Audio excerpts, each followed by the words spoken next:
everybody? Hope you're having a nice day. It's a beautiful autumn morning here in the Okanagan Valley. So I've been doing a lot, pretty much strictly cabin videos. They've been awesome. I've been spending a lot of time up there. I've been trying to make this thing nice, but I want to do some other videos, and I want to go over some of my old videos because I've made them a long time ago. So in this video, I'm just going to quickly go over the process of making fire by friction. The easiest friction fire method in my case, or in my opinion, which is the fire bow. So stay tuned. It's just going to be quick and easy. If this is in the wild, if this is even, something happens, there's no power, you need to make fire, and you don't have the traditional, matches, lighter, anything like that. So it's a great skill to have, even just understanding the principles of it, because again, if something catastrophic were to happen, having some knowledge like this is really key. So let's go over the things you need to make fire by friction. So first things first, the first thing that you'll need is a bow. So this would technically be called your fire bow. This is where the name comes from, because you're using a bow like this. This is mine that I've been using for I don't know how long. It's been super great. Just have this piece of branch that I picked up. It had a really nice curve in it, and I just cut some notches on the end. One notch for my bottom, and then on the top a whole bunch of notches so I can adjust the tension as I want, which is really handy because I find if you're having to adjust your knot all the time, it's really hard, and it's going to make things a lot more frustrating. I'm also using a self-tightening hitch.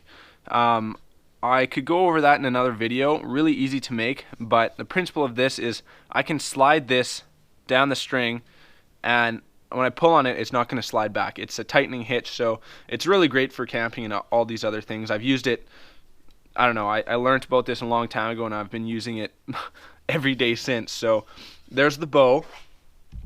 Next is a spindle.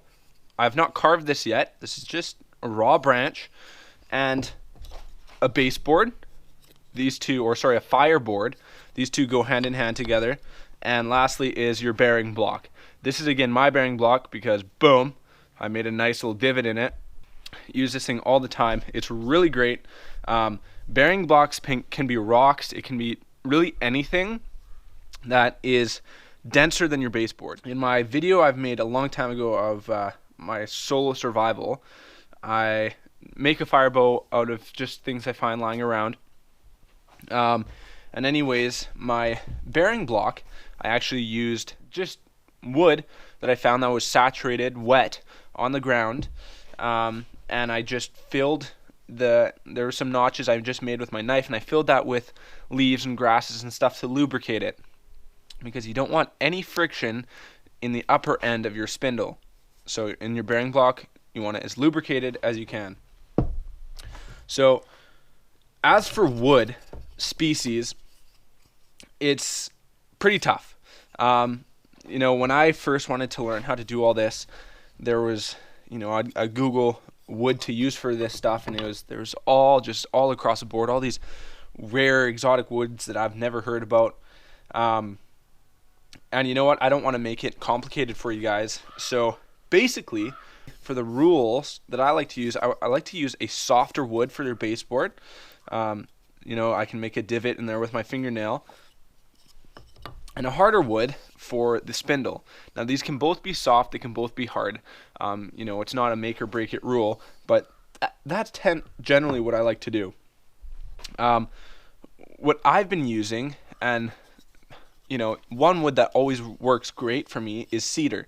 If there was a catastrophic disaster, cedar shakes and cedar shims are everywhere. You can find these things everywhere. So I just got a little piece here, and they're really great because they're 9 times out of 10 bone dry.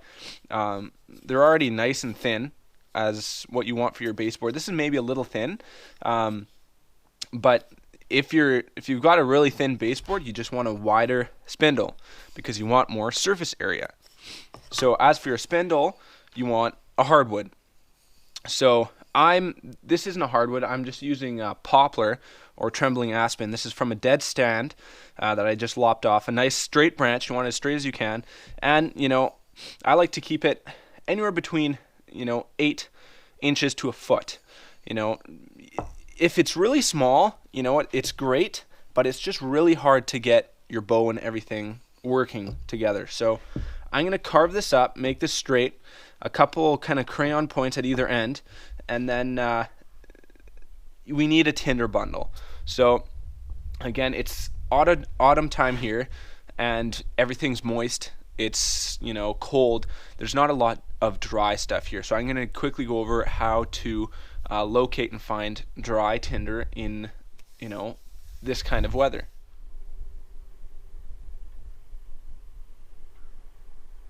Alright, so when you're looking for tinder in a wet or cold environment, even if it's snowy, the first thing you want to do is look for material that's either up and out of the snow or inside something, like inside a log or branch that you can chop up into dry tinder.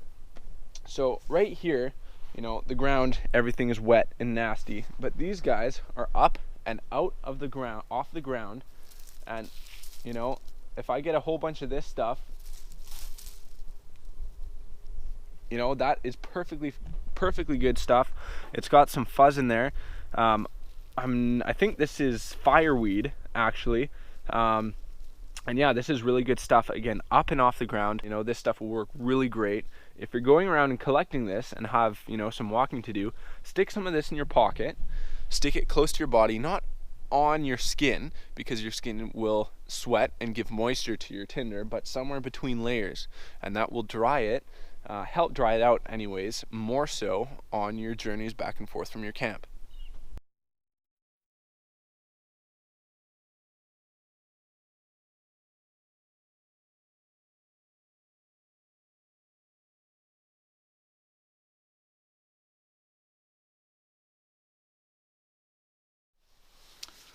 Alright, so I've got everything I need here all set up and ready to go. My tinder bundle is all finished up. I like to have my tinder bundle be at least a handful, and this is dense. I pack this so none of my ember is going to fall through here. You're making dust with this fire bow, and it becomes an ember, but that's still dust. So if you have a big sparse loose tinder bundle, you pour it in there and it's just going to go everywhere. So you want this tight, you want it packed, and you want the finest stuff right on the inside. So I've got, again, those fuzzes and stuff kind of right to the inside. And I make it kind of like a nest. A divot on the inside, because when I come over and put my ember in there, I want to be able to fold it, and then that's when you start to blow. So anyways, tinder bundle's ready to go. Just set that off to the corner. My spindle, super easy. Just again, kind of made a point on this end. It's pretty round, and I made this pretty flat because again, my baseboard here is so thin. If I were to make it a long point like this other end, it would just drill right through, and that'd be the end of things. So anyways, I've made it pretty flat. Again, 1 point for it to start, and this other sharp end is going to go in my bearing block because I want as least friction as I can. So that little tip is going to have a lot less friction than this end. So to get started, I carve a divot in my baseboard, fireboard here, and it's called burning in your spindle.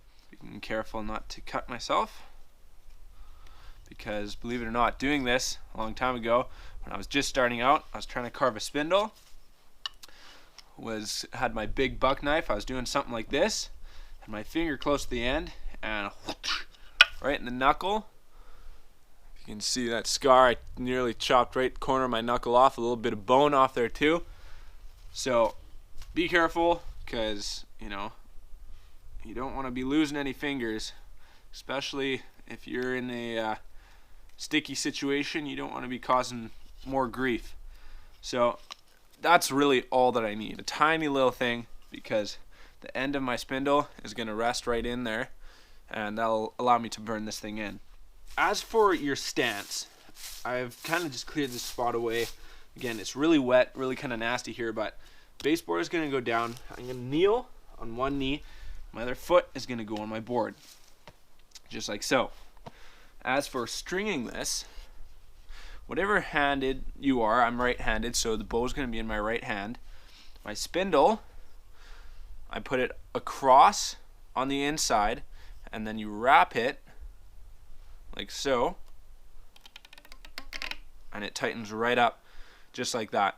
So if I let this go, this is going to swing and just fly out of here. But anyways, I want it tight enough that, you know, when I try to pull this towards me, it doesn't just slip. So that is perfect tension right there. You stick this thing in your divot right in the end, and then get your bearing block, rest that right on top, and that's going to be wrapped around your knee, solid, secure, and you're pushing with your pressure right down on there. So the motions for this, it's pretty simple. It's, you know, just back and forth. You're using the full length of your bow. I like to do a really constant speed. This is maybe a little slow. I would do more of a speed like this. And you want to keep, obviously, your spindle as upright as possible. A constant flow, and you'll feel and hear the spindle starting to burn. So I don't know, you probably couldn't hear that, but it went from a spinning sound to you could hear it kind of grinding, and I can feel it, and you can almost smell it once it starts smoking. But you'll see a little dust start to appear, and I start burning, start spinning. Again, very constant breathing. You know, if you go crazy, you start to sweat. You could sweat right onto your pile. You could ruin things. But anyways, I just start to see smoke here, starting to see dust, so I'm done burning it in. You can see that end smoking there. Smells good. See, so it's been burnt in. This is what you're looking for. You can see all this dust is gathered around.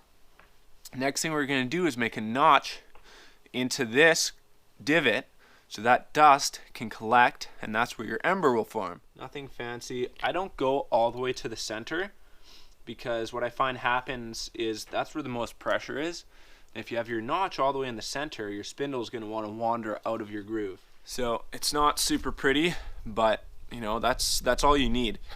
You know, about 1/8 of your little groove there, and that's where your dust is going to be exiting. So anyways, it's the same thing now. Same thing as you burning it in, but I also have just this little sliver of wood that I'm going to be setting underneath here, so my dust doesn't just go on the ground. Because when I have my ember, I need this to pick it up and put it over in my tinder bundle. So underneath, foot's on top, spindle starting across with my point I want down facing in under the string, twisting it up and over, pulling it tight. I want it about halfway up my spindle, so I can just adjust that by taking it out and doing it again. Halfway, tension's tight, it's set, all wrapped up, sturdy, good pressure, comfortable, breathing, and it's just the same thing. You start slow with very light pressure, and then as it starts to get, again, set in there and you get a motion and a groove, you can start to push harder, and you can even start to pick up the pace a little bit.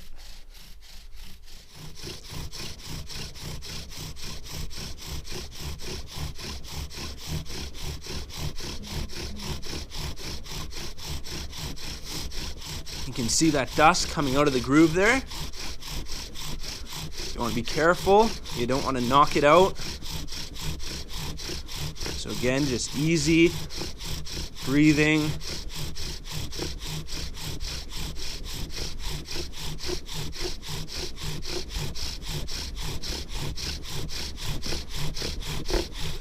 and stop.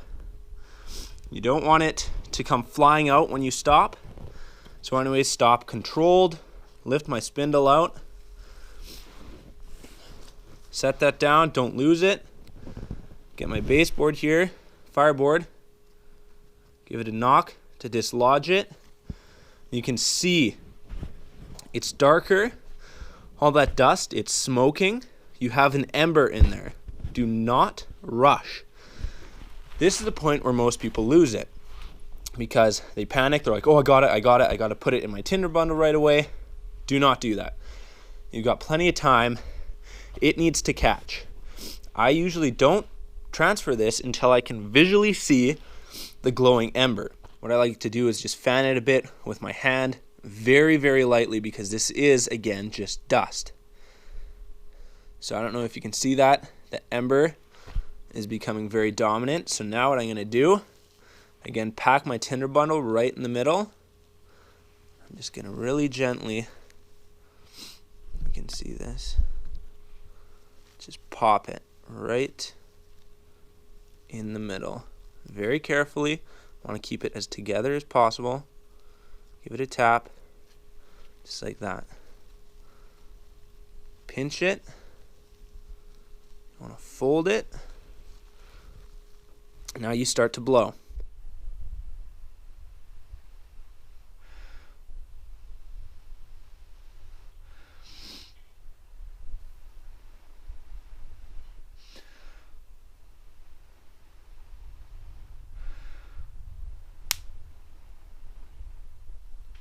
Blowing gently. I find that people, they panic and they blow too hard and they actually put out the ember.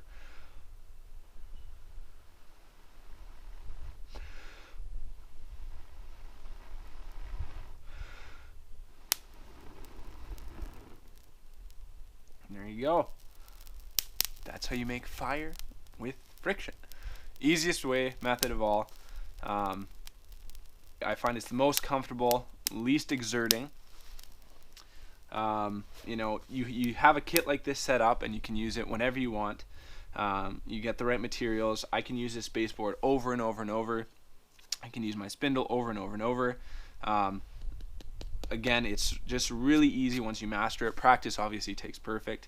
But yeah, that's how you make fire with the fire bow.